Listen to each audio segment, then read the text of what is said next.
ಇದಾದ್ಮೇಲೆ ನಾವು ಎಲ್ಲ ಇಡೀ ನಮ್ಮ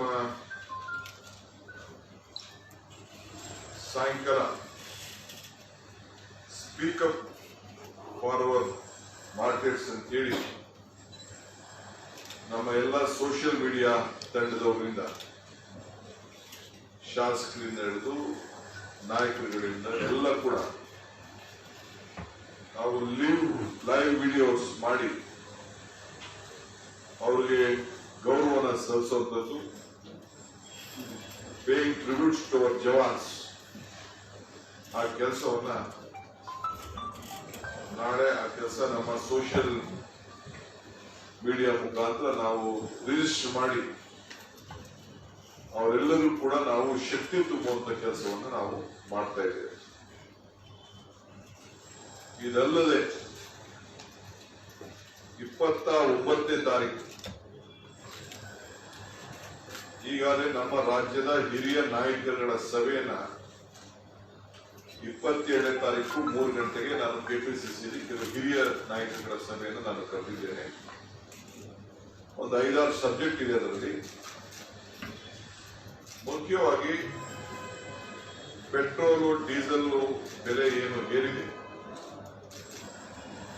2014ರಲ್ಲಿ ಎಕ್ಸೈಸ್ ಡ್ಯೂಟಿ ಏರಿತ್ತು, ₹9.20 ಪರ್ ಲೀಟರ್. ಡೀಸೆಲ್ ₹3.46 ಇತ್ತು.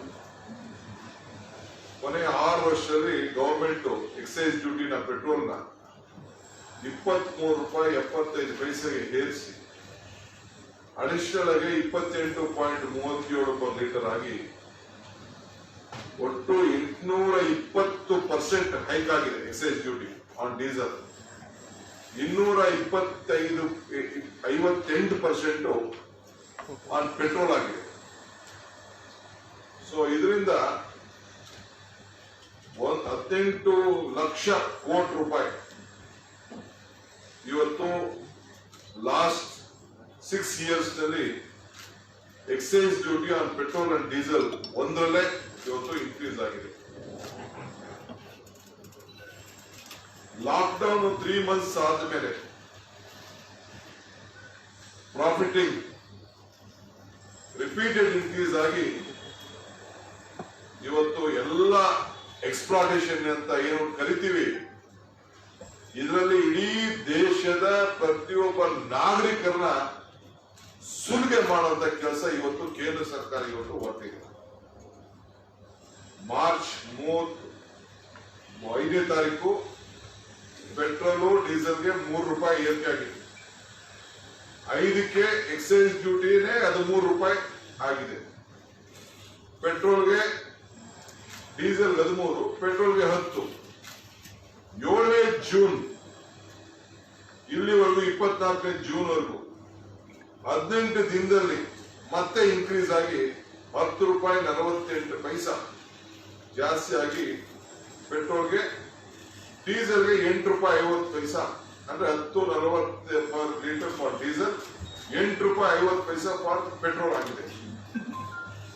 So last 3.5 months the BJP government has increased the price of excise duty on diesel by 26.48 per liter and on petrol ₹21.50 per liter. So ಇದಕ್ಕಿಂತ worst exploitation ಆಗ್ಲಿಕ್ಕೆ ಸಾಧ್ಯ ಇಲ್ಲ. ಇದರಿಂದ ಎಲ್ಲ ಬೆಲೆಗಳು ಕೂಡ ಜಾಸ್ತಿ ಆಗಿದೆ.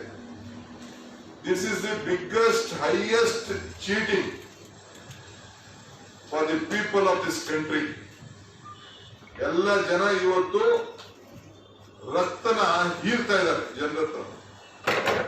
ಇವತ್ತು ಕ್ರೂಡ್ ಆಯಿಲ್ ಪ್ರೈಸು ಕಡಿಮೆ ಆದ್ರೂ ಕೂಡ ಕಳೆದ ಅನೇಕ ತಿಂಗಳುಗಳಿಂದ ಅದ್ರ ಬಗ್ಗೆ ಯಾವುದೂ ಆಗಿಲ್ಲ. ಸೊ ಇವತ್ತು 24ನೇ ತಾರೀಕು ನಿನ್ನೆ ಕ್ರೂಡ್ ಆಯಿಲ್ ಪ್ರೈಸು $US ಅಲ್ಲಿ $43 ಅಂದ್ರೆ $3,288 ಪರ್ ಬ್ಯಾರಲ್ ಆಗಿತ್ತು, 159 ಲೀಟರ್ಗೆ. ಸೊ ಈ ಸಂದರ್ಭದಲ್ಲಿ ಇಡೀ ನಮ್ಮ ಭಾರತವನ್ನ ಸುಲಿಗೆ ಮಾಡ್ತಾ ಇದ್ದಾರೆ. ಇದು ಒಂದು ಹೆಚ್ಚು ಕಮ್ಮಿ ಆಯ್ತು ಅಂದ್ರೆ ಎಷ್ಟು ವ್ಯತ್ಯಾಸಗಳು ಪ್ರತಿಯೊಂದರಲ್ಲೂ ಆಗ್ತದೆ ಅನ್ನೋದು ನೀವೇ ನಿರೀಕ್ಷಣೆ ಮಾಡಬಹುದು. ಸೊ ಈಗಾಗಲೇ 80 ರೂಪಾಯಿ ಪರ್ ಲೀಟರ್ ಇವತ್ತು ಪ್ರತಿಯೊಬ್ಬರು ಕೂಡ ಈ ಸರ್ಕಾರದಲ್ಲಿ ಮುಟ್ಟುವಂತ ಒಂದು ವ್ಯವಸ್ಥೆ, ಪೆಟ್ರೋಲ್ ಡೀಸೆಲ್ ವ್ಯವಸ್ಥೆ ಇವತ್ತು ಆಗಿದೆ.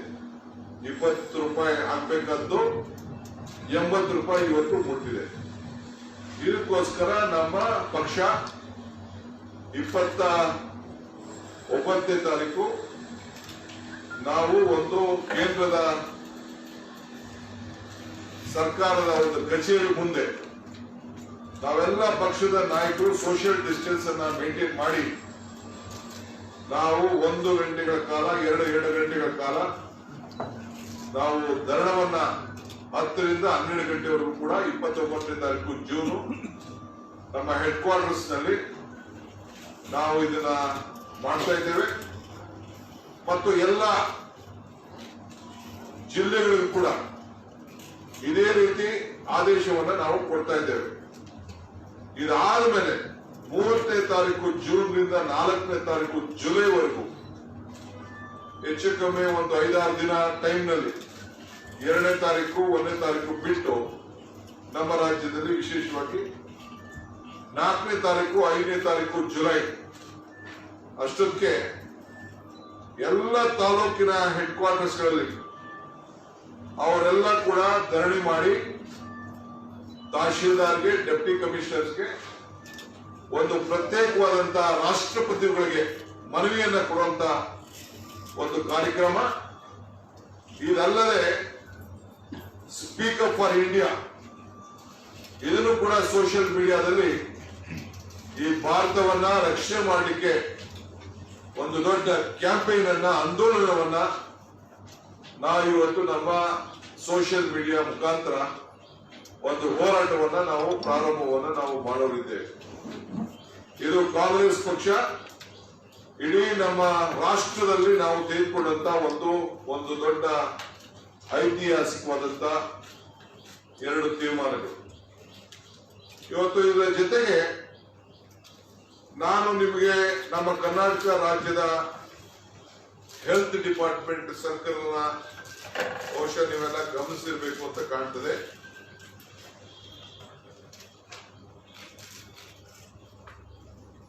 ಹೆಲ್ತ್ ಡಿಪಾರ್ಟ್ಮೆಂಟ್ ಸರ್ಕಲ್ ತಾವೆಲ್ಲ ಗಮನಿಸಿರ್ಬೇಕು ಅಂತ ಕಾಣ್ತದೆ. ಕೆಲವು ಪ್ಯಾಕೇಜ್ ಮಾಡಿದ್ದಾರೆ. PPE ಕಿಟ್ಗಳು ಈ ಕೋವಿಡ್ ಪೇಷಂಟ್ಸ್ಗೆ ಈ ಸರ್ಕಾರ ಜನರಲ್ ವಾರ್ಡ್ ಅಲ್ಲಿ ಗೌರ್ಮೆಂಟ್ ಹಾಸ್ಪಿಟಲ್ಗೆ ಜನರಲ್ ವಾರ್ಡ್ಗೆ 5,200 ರೂಪಾಯಿ ಕಟ್ಟಬೇಕು, ಐಸೋಲೇಷನ್ಗೆ 10,000 ಕಟ್ಟಬೇಕು, ವಿತೌಟ್ ವೆಂಟಿಲೇಟರ್ಗೆ 8,500 ಕಟ್ಟಬೇಕು, HTUಗೆ 7,000 ಮಾಡಬೇಕು ಅಂತ ಮಾಡಿದ್ದಾರೆ. ಆಮೇಲೆ ಪ್ರೈವೇಟ್ ಹಾಸ್ಪಿಟಲ್ಗಳ ಹತ್ರ ದೊಡ್ಡ ಚರ್ಚೆ ಮಾಡಿ ಅವರು ಜನರಲ್ ವಾರ್ಡ್ಗೆ ಅವ್ರು 10,000 ಕಟ್ಟಬೇಕಂತೆ, ಐಸೋಲೇಷನ್ ಸೆಂಟರ್ಗೆ 25,000 ಕಟ್ಟಬೇಕಂತೆ. ಆಮೇಲೆ ಇನ್ನೊಂದು ಕಡೆ ಏನ್ ಹೇಳ್ತೇವೆ ಅಂದ್ರೆ the package rate ceiling for private patients are for general wards, multi sharing wards, additional 10% may charge for twin sharing wards and 25% more for single room, no sharing for suits.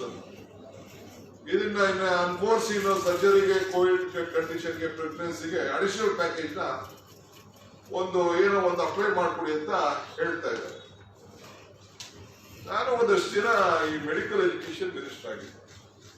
ನಾನು ಸರ್ಕಾರ ಪರವಾಗಿ ಬೇಕಾದಷ್ಟು ಹಿಂದೆ ಚರ್ಚೆ ಆಯಿತು.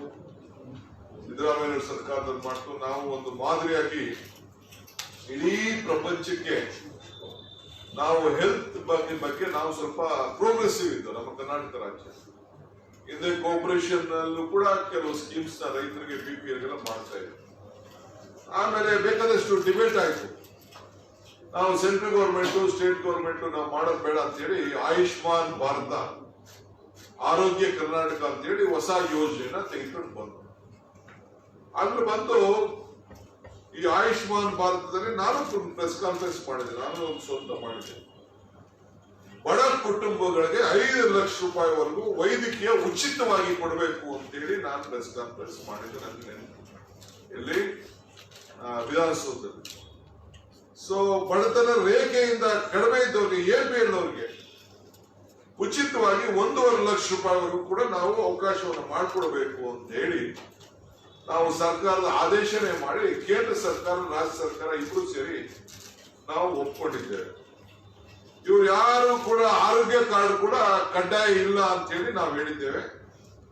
ನೀವು 390 ಖಾಸಗಿ ಆಸ್ಪತ್ರೆಗಳಲ್ಲಿ ಚಿಕಿತ್ಸೆ ಮಾಡಬೇಕು ಅಂತ ಹೇಳಿ ಅವತ್ತು ಪಟ್ಟಿಯನ್ನು ಕೂಡ ನಾವು ಬಿಡುಗಡೆ ಮಾಡಿದ್ದೇವೆ. ನಾನು ಇದರಿಂದ ಸುಮಾರು ಲಕ್ಷಾಂತರ ಜನರಿಗೆ ಹೆಲ್ಪ್ ಆಯ್ತು ಅಂತ ಹೇಳಿ ನಾವು ಬೇಕಾದಷ್ಟು ಸರ್ಕಾರ ನಮ್ಮ ಸಲಹೆಗಳನ್ನ ರೇಷನ್ ಕಾರ್ಡ್ ಇಲ್ಲದೆ ಹೋದ್ರು, ಆಧಾರ್ ಕಾರ್ಡ್ ಇಲ್ಲದೆ ಹೋದ್ರು, ಸಣ್ಣ ಪುಟ್ಟ ಕಾಯಿಲೆಗಳಿಗೆ ಇದನ್ನೆಲ್ಲ ತೊಂದರೆ ಮಾಡಬಾರ್ದು ಅಂತ ಹೇಳಿ ಬೇಕಾದ ಸರ್ಕಾರಗಳನ್ನು ನಾವು ಹೊರಡಿಸಿದ್ದೇವೆ. ಇವತ್ತು ನಾನು ಹೇಳ್ತಾ ಇದ್ದೇನೆ, ಇಡೀ ದೇಶದ ನಮ್ಮ ಜನ, ಇಂಡಸ್ಟ್ರಿಯಲಿಸ್ಟ್, ಶಾಸಕರು, ಸಾಮಾನ್ಯ ಜನ, ದುಡಿದಂತವರು, ಸರ್ಕಾರಿ ನೌಕರು, ಸಹಕಾರದಲ್ಲಿ ಕೆಲಸ ಮಾಡಿದಂತ ನೌಕರು, ಪ್ರಧಾನಮಂತ್ರಿಗಳಿಗೆ, ರಾಜ್ಯದ ಮುಖ್ಯಮಂತ್ರಿಗಳಿಗೆ PM ಕೇರ್ಸ್ ಅನ್ನೋದನ್ನ, ಇಂಡಿಯಾ ಕೇರ್ ಅನ್ನೋದನ್ನ PM ಕೇರ್ಗೆ ದುಡ್ಡು ಕೊಟ್ಟಿದ್ದಾರೆ. ಈ ರಾಜ್ಯದ ಮುಖ್ಯಮಂತ್ರಿಗಳಿಗೆ ದುಡ್ಡು ಕೊಟ್ಟಿದ್ದಾರೆ. ಸರ್ಕಾರದಲ್ಲಿ ದುಡ್ಡಿದೆ. ಯಾಕೆ ಈ ಬಡವರ ಹತ್ರ ಹಣ ಕಲೆಕ್ಟ್ ಮಾಡ್ತಾ ಇದ್ದೀರಿ ಮುಖ್ಯಮಂತ್ರಿಗಳೇ? ಈ ಕಾಯ್ದೆಗಳು ನಮ್ಮ ಹತ್ರ ಇರ್ಬೇಕಾದ್ರೆ ಈ ಸರ್ಕಾರದಲ್ಲೇ ನೀವು ಹೇಳ್ತಾ ಇದ್ದೀರಿ ಆಯುಷ್ಮಾನ್ ಭಾರತ ಇದೆ ಅಂತೇಳಿ. ಆಯುಷ್ಮಾನ್ ಭಾರತ ಮತ್ತು ಕರ್ನಾಟಕ ಈ ಸ್ಕೀಮ್ ಇದೆ ಅಂತೇಳಿ ನೀವೇ ಹೇಳ್ತಾ ಇದ್ದೀರಿ. ಯಾಕೆ ಈ ಬಡವರ ಹತ್ರ, ಈ ಸಾಮಾನ್ಯ ಜನರ ಹತ್ರ ಈ ಕಾಯಿಲೆನ ಅವ್ರು ತೆಗೆದುಕೊಂಡು ಬಂದಿದ್ರ? ಈ ಕಾಯಿಲೆನ ನಾವು ಹಂಡಿಸಲಿಕ್ಕೆ ಕಾರಣ ಯಾರು? ನೀವು ಇದನ್ನ ಸರಿಯಾದ ರೀತಿಯಲ್ಲಿ ನೀವು ಇದನ್ನ ಕೋವಿಡ್ ನ ಕೇಂದ್ರ ಸರ್ಕಾರ ಮತ್ತು ರಾಜ್ಯ ಸರ್ಕಾರ ಹ್ಯಾಂಡಲ್ ಮಾಡಕ್ಕಾಗದೆ ಹೊರಗಡೆಯಿಂದ ಬಂದಂತ ದೇಶದ ಜನರ ಕೈಯಲ್ಲಿ, ಹೊರಗಡೆಯಿಂದ ಬಂದಂತ ನಮ್ಮ ಜನ ಅಲ್ಲಿಂದ ತೆಗೆದುಕೊಂಡು ಬಂದು ಕಾಯಿಲೆಯನ್ನ ಇಲ್ಲಿ ಹಂಡಿಸಿ ನಿಮ್ ಕೈಲಿ ಇದನ್ನ ನಿಯಂತ್ರಣ ಮಾಡಕ್ಕಾಗದೆ ಒಂದ್ ಕಡೆ ನೀವು ಕಾಯಿಲೆನ ಹಂಚಿದ್ರಿ, ಒಂದ್ ಕಡೆ ಎಕನಾಮಿಕಲಿ ಇಡೀ ದೇಶವನ್ನ, ಇಡೀ ದೇಶ, ರಾಜ್ಯ ಪ್ರತಿಯೊಬ್ಬರು ಕೂಡ ಆರ್ಥಿಕವಾದಂತಹ ಒಂದು ಮುಗ್ಗಟ್ಟನ್ನ ನೀವು ತೆಗೆದುಕೊಂಡು ಬಂದ್ರಿ. ಇನ್ನು ನಾನು ಇಂಟರ್ನ್ಯಾಷನಲ್ ಇಶ್ಯೂ ನಾನು ಇವತ್ತು ಚರ್ಚೆ ಮಾಡಕ್ ಹೋಗುದಿಲ್ಲ. ಈಗಾಗಲೇ ರಾಹುಲ್ ಗಾಂಧಿ ಅವರು ಇಡೀ ದೇಶಕ್ಕೆ ಒಂದು ಸಂದೇಶವನ್ನು ಕೊಟ್ಟಿದ್ದಾರೆ. ನಾವು ನಾಳೆ ಅವ್ರಿಗೆ ಏನ್ ಗೌರವನ ಸಲ್ಲಿಸಬೇಕು ಅಷ್ಟು ಕೆಲಸವನ್ನ ನಾವು ಮಾಡ್ತೇವೆ. ಇಂಥ ಸಂದರ್ಭದಲ್ಲಿ ಇಷ್ಟೆಲ್ಲ ಇರುವಾಗ ನಾನು ಸರ್ಕಾರಕ್ಕೆ ಒತ್ತಾಯ ಮಾಡ್ತಾ ಇರೋದು, ನಮ್ಮ ಹೋರಾಟ ನಾವು ಸೋಷಿಯಲ್ ಡಿಸ್ಟೆನ್ಸ್ ನಾವು ಮೇಂಟೈನ್ ಮಾಡಿಕೊಂಡು ನಾವೀಗ ಬೀದಿಗೆ ಇಳಿಬೇಕಾದಂತ ಅನಿವಾರ್ಯತೆ, ನಮ್ಮ ಜನರನ್ನ ರಕ್ಷಣೆ ಮಾಡ್ಲಿಕ್ಕೋಸ್ಕರ ಇವತ್ತು ನಾವು ಮಾಡಲೇಬೇಕಾಗಿದೆ. ಅದಕ್ಕೋಸ್ಕರ 29ನೇ ತಾರೀಕು ನಾವು ಸೋಷಿಯಲ್ ಡಿಸ್ಟೆನ್ಸ್ ನ ಗಮನದಲ್ಲಿಟ್ಕೊಂಡು, ಆರೋಗ್ಯವನ್ನು ಗಮನದಲ್ಲಿಟ್ಕೊಂಡು ನಾವು ಹೋರಾಟವನ್ನು ನಾವು ಮಾಡಲೇಬೇಕಾಗಿದೆ. ನಾಳೆ ಬೆಳಗ್ಗೆ ಗಾಂಧಿ ಪ್ರತಿಮೆ ಮುಂದೆ ಈ ದೇಶದಕ್ಕೆ ಪ್ರಾಣವನ್ನ ಕೊಟ್ಟಂತ, ತ್ಯಾಗವನ್ನು ಮಾಡಿದಂತ ನಮ್ಮ ಸೈನಿಕರಿಗೆ ಗೌರವನ ಸಲ್ಲಿಸುವಂತದ್ದು. ಮಿಕ್ಕಿದ ಯಾರು ಈ ಸೈನಿಕರು ಈ ದೇಶಕ್ಕೋಸ್ಕರ ಹೋರಾಟ ಮಾಡ್ತಾ ಇದ್ದಾರೆ, ಯಾರು ಈ ಗಡಿಯಲ್ಲಿ ಭಾರತವನ್ನ ರಕ್ಷಣೆ ಮಾಡ್ತಾ ಇದ್ದಾರೆ, ಅವ್ರಿಗೆ ಧೈರ್ಯವನ್ನು ಕೊಡುವಂತದ್ದು, ಶಕ್ತಿಯನ್ನು ಕೊಡುವಂಥದ್ದು, ಮೌನವನ್ನು ಆಚರಣೆ ಮಾಡೋ ಮುಖಾಂತರ ಅವರೆಲ್ಲರ ಪರವಾಗಿ ನಾವು ನಮ್ಮ ಸೋಷಿಯಲ್ ಮೀಡಿಯಾ ಮುಖಾಂತರ ಅವರಿಗೆ ಶಕ್ತಿ ತುಂಬಿಸುವಂತ ಕೆಲಸವನ್ನು ನಾವು ಮಾಡ್ತೇವೆ. 29ನೇ ತಾರೀಕು ಈ ಪೆಟ್ರೋಲ್ ಡೀಸೆಲ್ ಬೆಲೆಯಿಂದ ಎಲ್ಲ ಬೆಲೆಗಳು ಇವತ್ತು ಏರ್ತಾ ಇದೆ. ಒಂದ್ ಕಡೆ ಹಣ ಇಲ್ಲ, ಕೊಟ್ಟಂತ ದುಡ್ಡನ್ನ ನೀವೇನು ನಿಗದಿ ಮಾಡಿದ್ರಿ ಇವತ್ತರೆಗೂ ಕೂಡ ಯಾರು ಕೂಡ ಹಣವನ್ನ ತಲುಪಿಸ್ಲಿಕ್ಕೆ ಆಗ್ಲಿಲ್ಲ. ಎಲ್ಲೋ ಕೆಲವರು ಮಾತ್ರ ಆಗಿದೆ. ನಿಮ್ಮ ಕಾನೂನುಗಳು, ನಿಮ್ಮ ಚೌಕಟ್ಟುಗಳು, ನಿಮ್ಮ ಡೀಟೇಲ್ ಇದನ್ನೆಲ್ಲ ಒದಗಿಸಿ ಕೊಡ್ಬೇಕಾದ್ರೆ ಯಾರು ಕೂಡ ಆಗಿಲ್ಲ. ಇಷ್ಟಿದೆ. ನಾನು ಅನೇಕ ಡ್ರೈವರ್ಗಳು, ಟ್ಯಾಕ್ಸಿ, ಯೂಬರ್ ಮತ್ತೊಂದು ಎಲ್ಲರೂ ಕೂಡ ಸುಮಾರು ಜನ ನಂತರ ಬಂದಿದ್ರು. ನಾನು ಇವತ್ತೊಂದು ತೀರ್ಮಾನಕ್ಕೆ ಬಂದಿದ್ದೇನೆ. ನಮ್ಮ ಪಕ್ಷದ ವತಿಯಿಂದ ಯಾರ್ಯಾರು ಈ ರಾಜ್ಯದಲ್ಲಿ ಒಂದು ತಾಲೂಕು ಮಟ್ಟ ಒಂದು ಬ್ಲಾಕ್ ಮಟ್ಟದಿಂದ ವಿಶೇಷವಾಗಿ ಕಾಂಗ್ರೆಸ್ ಪಕ್ಷದ ಒಂದು ಡ್ರೈವರ್ ಸೆಲ್ನ ಚಾಲಕರ ಸಂಘವನ್ನ ನಮ್ಮ ಕಾಂಗ್ರೆಸ್ ಪಕ್ಷದ ವತಿಯಿಂದ ಪ್ರತಿ ಒಂದು ಬ್ಲಾಕ್ ಮಟ್ಟದಿಂದ ನಾವು ಸ್ಥಾಪನೆ ಮಾಡಿ ರಾಜ್ಯ ಮಟ್ಟದಲ್ಲೂ ಕೂಡ ಒಂದು ಸಂಘಟನೆಯನ್ನ ಯಾರು ಪ್ರೊಫೆಷನಲ್ ಆಗಿ ಬ್ಯಾಡ್ಜ್ ಇಟ್ಕೊಂಡು ಈ ಡ್ರೈವರ್ ಕೆಲಸವನ್ನ ಮಾಡ್ತಾ ಇದ್ದಾರೆ ಅವರಿಗೆ ಒಂದು ಪ್ರತ್ಯೇಕವಾದಂತಹ ಕೆಪಿಸಿಸಿ ಒಂದು ಸೆಲ್ ಅನ್ನ ಬ್ಲಾಕ್ ಇಂದ ರಾಜ್ಯ ಮಟ್ಟದ ಅವ್ರನ್ನೇ ಮುಖಂಡತ್ವವನ್ನು ವಹಿಸಿ ಅವರ ದಿನನಿತ್ಯ ನೋವನ್ನ ಸಹಾಯನ ಮಾಡಲಿಕ್ಕೆ ಸಹಕಾರವನ್ನು ಕೊಡಲಿಕ್ಕೆ ಅವರ ಧ್ವನಿಯಾಗಿ ಈ ಕಾಂಗ್ರೆಸ್ ಪಕ್ಷ ಅವರ ಕೆಲಸವನ್ನ ಮಾಡಲಿಕ್ಕೋಸ್ಕರ ಒಂದು ಪ್ರತ್ಯೇಕವಾದಂತಹ ಸಮಿತಿಯನ್ನು ಕೂಡ ನಾವು ರಚನೆ ಮಾಡಬೇಕು ಅಂತೇಳಿ ನಾವು ತೀರ್ಮಾನವನ್ನು ನಾವು ಮಾಡಿದ್ದೇವೆ. ಇದಲ್ಲದೆ ಎಜುಕೇಶನ್ ವಿಚಾರ ಇದನ್ನ ನಿಮಗೆ ನಾನು ಲಿಖಿತವಾಗಿ ನಾನು ಕೊಡ್ತೇನೆ. ಇವತ್ತು ತಂದೆ ತಾಯಿದಿರು ಬಹಳ ಬಹಳ ನೋವಿನಲ್ಲಿ ಇವತ್ತಿದ್ದಾರೆ. ಮಕ್ಕಳ ಭವಿಷ್ಯದ ವಿಚಾರ ಚೆಲ್ಲಾಟ ಆಡ್ತಾ ಇದ್ದೀರಿ. ಒಬ್ರು ಒಂಥರ ಒಂದು ಆನ್ಲೈನ್ ಇರ್ತೀರಿ, ಒಂಥರ ನಿಲ್ಲಿಸ್ತೀರಿ, ಒಂದ್ ಕಡೆ ಓಪನ್ ಮಾಡಿರ್ತೀರಿ, ಇಲ್ಲ ಅಂತೇಳಿ ಇದು ಬಹಳ ಆಗ್ತದೆ. ಅದನ್ನು ನಾನು ಲಿಖಿತವಾಗಿ ನಿಮಗೆ ಒಂದು ರಿಲೀಸ್ ಅನ್ನ ಮಾಡ್ತಾ ಇದ್ದೇನೆ. ಮೂರನೇ ವಿಚಾರ GST ಆನ್ ಸೈಟ್ಸ್ ಅಂತ ಎಲ್ಲಾರು ಹುಟ್ಟಿದ್ರು. ಯಾವನು ಒಬ್ಬ ಬಡವ ಅವನ ಸೈಟ್ ಅನ್ನ ಕಷ್ಟಕ್ಕೆ ಅವ್ನು ಮಾರ್ಕೊಡೋಂಗೆ ಅವನಿಗೆ GST ಅಂತ ಎಲ್ಲಾರು ಇದೇನ್ರಿ ಇದು ಈ ದೇಶ ಎಲ್ಲಾರು ಪ್ರಪಂಚದಲ್ಲಿ ಸೈಟ್ ಅನ್ನ ಬಡವ ಸೈಟ್ ಅನ್ನ ಮಾರ್ಕೊಳಕ್ಕೆ GST ಕಟ್ಕೊಂಡು ಎಲ್ಲಾರು ಇದೆಯಂತೆ. ಇದ್ರ ಬಗ್ಗೆ ಒಂದು ವ್ಯಾಪಕವಾದಂತಹ ಒಂದು ಚರ್ಚೆನೆ ಇವತ್ತು ಇಡೀ ರಾಜ್ಯದಲ್ಲಿ ನಾವು ಇವತ್ತು ಮಾಡಬೇಕಾಗಿದೆ. ಅದು ಕೂಡ ನಾನು ಪ್ರತ್ಯೇಕವಾಗಿ ಇದ್ರ ಬಗ್ಗೆ ನಾವು ಸದ್ಯಕ್ಕೆ ನಾವು ಚರ್ಚೆ ಮಾಡೋರಿದ್ದೇವೆ. ಸೊ ಹಿಂಗೆಲ್ಲ ಕೂಡ ಮತ್ತು ಉದ್ಯೋಗಗಳು ಇವತ್ತು ಯಾವ ರೀತಿ ಉದ್ಯೋಗ ಹೋಗ್ತಾ ಇದೆ, ಉದ್ಯೋಗ ಇಲ್ಲದೆ, ಅದೆಲ್ಲ ಕೂಡ 22ನೇ ತಾರೀಕು ನಾವು ಚರ್ಚೆಯನ್ನು ನಾವು ಮಾಡೋರಿದ್ದೇವೆ. ಸೊ ಹೀಗೆ ಮುಖ್ಯವಾಗಿ ಇಂಥ ಒಂದು 3 ಗಣನೀಯ ವಿಷಯವನ್ನ ತಮ್ಮ ಗಮನಕ್ಕೆ ತರಬೇಕು ಅಂತೇಳಿ ಇವತ್ತು ನಿಮ್ಮನ್ನ ನಾನು ಆಹ್ವಾನಿಸಿದ್ದೇನೆ. ಹೆಚ್ಚಿನ ಸಂಖ್ಯೆಯಲ್ಲಿ ತಾವೆಲ್ಲ ಬಂದಿದ್ದೀರಿ. 2ನೇ ತಾರೀಕು ಸಿದ್ಧತೆ ಬಗ್ಗೆ ಈಗಾಗಲೇ ತಮ್ಗೆಲ್ಲ ತಾವೆಲ್ಲ ಈಗಾಗಲೇ ತಮ್ಮ ಮಾಧ್ಯಮದಲ್ಲಿ ಪ್ರಕಟಣೆಯನ್ನ ಮಾಡಿ ರಾಜ್ಯದ ಜನತೆಗೆ ತಿಳಿಸಲಿಕ್ಕೆ ಪ್ರಯತ್ನವನ್ನ ಮಾಡಿದ್ದೀರಿ. ತಮಗೆ ಶುಭ ಆಗಲಿ. ನಿಮ್ಮ ಪರವಾಗಿ ನೀವು ಸರ್ಕಾರಕ್ಕೆ ಅತಿ ಹೆಚ್ಚುವಂತ ಕೆಲಸ ಇವತ್ತು ಮಾಧ್ಯಮ ಇವತ್ತು ಮಾಡ್ತಾ ಇದೆ. ಇವತ್ತು ಮಾಧ್ಯಮದ ಕರ್ತವ್ಯ ನಿಜವಾಗ್ಲೂ ನನಗಂತೂ ಬಹಳ ಸಂತೋಷ ಇದೆ. ಒಂದು ಉತ್ತಮವಾಗಿ ಸರ್ಕಾರಕ್ಕೆ ಎಚ್ಚರಿಕೆ ಮಾಡುವಂತ ಕೆಲಸ, ಅವ್ರಿಗೆ ತಿದ್ದುವಂತ ಕೆಲಸ, ತೀಡುವಂತ ಕೆಲಸ, ಎಚ್ಚರಿಕೆ ಗಂಟೆಯನ್ನು ಕೊಡುವಂತ ಕೆಲಸ ಕೂಡ ಇವತ್ತು ಉತ್ತಮವಾಗಿ ಇವತ್ತು ವಿರೋಧ ಪಕ್ಷದ ಜೊತೆಯಲ್ಲಿ ನೀವು ಕೂಡ ಕೈ ಜೋಡಿಸಿರೋದ್ರಿಂದ ನಿಮಗೂ ಕೂಡ ಈ ಸಂದರ್ಭದಲ್ಲಿ ನಾನು ಅಭಿನಂದಿಸಲಿಕ್ಕೆ ನಾನು ಪ್ರಯತ್ನವನ್ನು ನಾನು ಮಾಡ್ತಾ ಇದ್ದೇನೆ. ಏನಾದ್ರು ಇದ್ರೆ ತಮ್ಮ ಪ್ರಶ್ನೆಗಳನ್ನ ಸ್ವೀಕಾರ ಮಾಡಲಿಕ್ಕೆ ನಾನು ಸಿದ್ಧ ಇದ್ದೇನೆ. ಈಗ ನೀವು ಹೇಳಿದ್ರಿ, ಈಗ ಜನರಿಂದ ಹಣ ವಸೂಲಿ ಮಾಡ್ತಾ ಇದೆ ಸರ್ಕಾರ, ಎಸ್ಪೆಷಲಿ ಕೋವಿಡ್ ಟ್ರೀಟ್ಮೆಂಟ್. ಇದ್ರ ಜೊತೆಗೆ ನಿನ್ನೆ ಹೆಲ್ತ್ ಡಿಪಾರ್ಟ್ಮೆಂಟ್ ಆದೇಶವನ್ನ ಸುತ್ತೋಲೆಯನ್ನು ಹೊರಡಿಸಿದೆ. ಕುಮಾರ ಕೃಪಾ ಅತಿಥಿ ಗೃಹವನ್ನ MLA-ಗಳಿಗೆ, MLC-ಗಳಿಗೆ, ಲೋಕಸಭಾ ಸದಸ್ಯರಿಗೆ ಅಥವಾ ಅವರ ಕುಟುಂಬಸ್ಥರಿಗೆ ಏನಾದ್ರು ಆದ್ರೆ ಕುಮಾರ ಕೃಪಾ ಅತಿಥಿ ಗೃಹವನ್ನ ಮಾತ್ರ ಅಂಗಡಿಗೆ ನಿಲ್ಲಿಸ್ಬಿಡೋದು, ಇದು ಸರಿನಾ? ನೋಡಿ, ನಮ್ಗೆ ಆ ವಿಷಯ ಗೊತ್ತಿದೆ. ನನಗೆ ಸರ್ಕಲ್ ಅದು ಬಂತು, ನೋಡಿದ್ದೀನಿ, ಕಾಪಿ ಎಲ್ಲ ಸೋಷಿಯಲ್ ಮೀಡಿಯಾದಲ್ಲಿ ಇದೆ. ನಾನು ಇದನ್ನ ಪಬ್ಲಿಕ್ ಡಿಬೇಟ್ ಬಿಡ್ತಾ ಇದ್ದೀನಿ. ಈಗ ನನಗೆ ಇದು ಅವಶ್ಯಕತೆ ಇರಲಿಲ್ಲ. I want this to be a public debate. Public debate ಆಗ್ತಿದೆ, but as a Congress party ಸರ್ಕಾರಕ್ಕೆ ಏನು ಹೇಳುತ್ತೆ? ನಾನು ಅವಶ್ಯಕತೆ ಇಲ್ಲ ಅಂತ ಹೇಳ್ತಾ ಇದ್ದೀನಲ್ಲ. No one is above the law. ಈ ದೇಶದಲ್ಲಿ ಎಲ್ಲರಿಗೂ ಒಂದೇ ತರದ ಸಮಾನತೆಯಿಂದ ನೋಡಬೇಕು. ಅಲ್ಲ, ಒಂದು ಕಡೆ ಕೊರೋನಾ ಸೋಂಕಿತನೇ ಕರೆ ಮಾಡಿ ನಮಗೆ ಕೊರೋನಾ ಈಗ ಕರ್ಕೊಂಡು ಹೋಗಿ ಅಂತ ಹೇಳ್ತಾರೆ. ಸೀನಿಯರ್ ಆಫೀಸರ್ ಆಗಿರ್ಲಿ, ಜೂನಿಯರ್ ಆಫೀಸರ್ ಆಗಲಿ, ಪೇಷಂಟ್ ಇದ್ದಾನೆ, ರೋಗಿನೇ ಇದ್ದಾನೆ. ರೋಗಿಗಳಲ್ಲಿ ತಾರತಮ್ಯ ಮಾಡುವಂಥದ್ದು. ಈ ರೋಗಿ ಅವ್ನು ತಗೊಂಡ್ಬಂದಿದ್ದ ರೋಗನ ಯಾರು ತಗೊಂಡ್ಬಂದಿದ್ದ?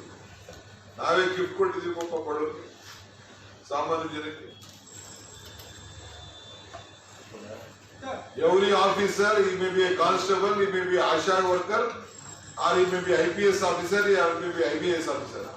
He should be treated in a very healthy manner. He should be respected.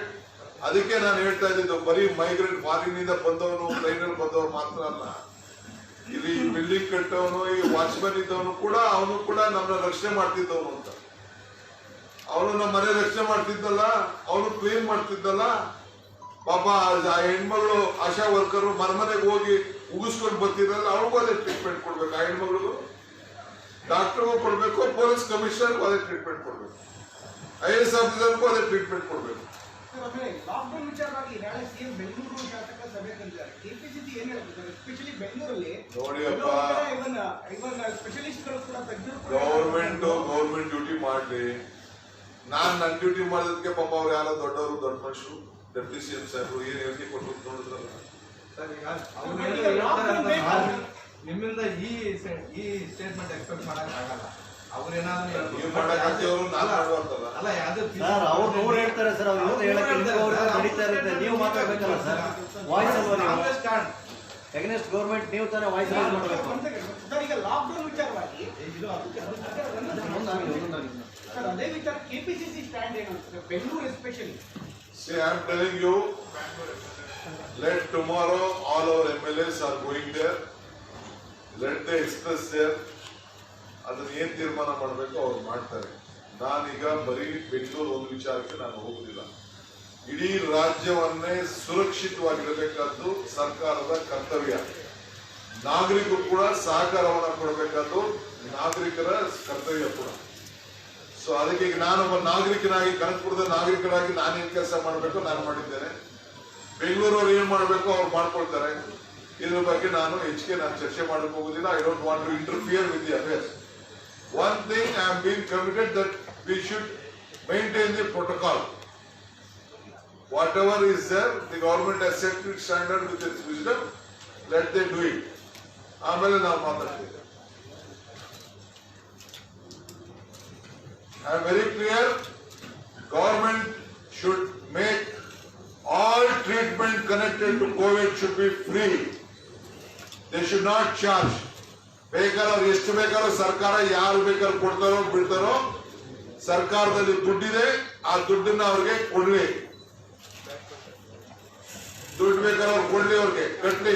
ಏನ್ ರಾಜ್ಯ ಸರ್ಕಾರ ಪ್ರೈವೇಟ್ ಹಾಸ್ಪಿಟಲ್ಗಾರ ಕಟ್ಕೊಳ್ಳಿ, ಏನ್ ಬೇಕಾದ್ರೂ ಕಟ್ಕೊಳ್ಳಿ, ಏನ್ ಬೇಕಾದ್ರೂ. ನನಗೆ ಬೇರೆ ಬೇರೆ ವಿಚಾರಗಳೆಲ್ಲ ಗೊತ್ತಿದೆ, ನಾನು ಚರ್ಚೆ ಮಾಡೋದು ಬೇಡ. The circular tells that what all has been transfer.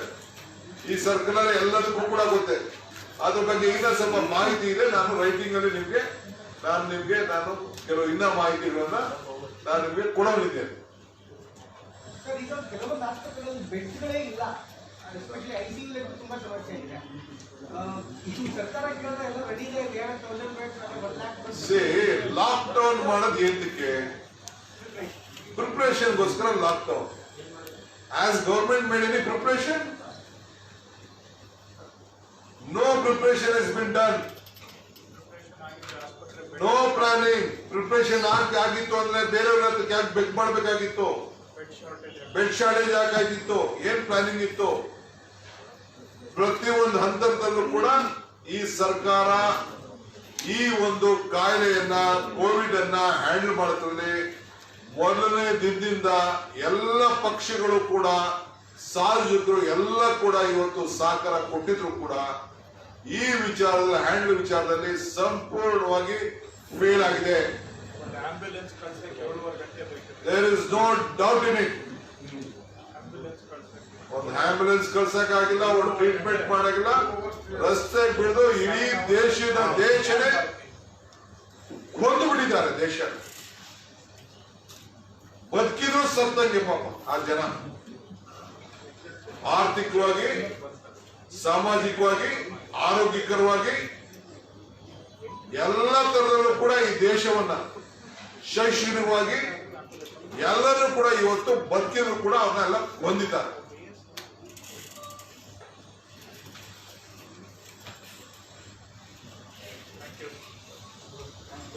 Thank you. ನಮಸ್ಕಾರ.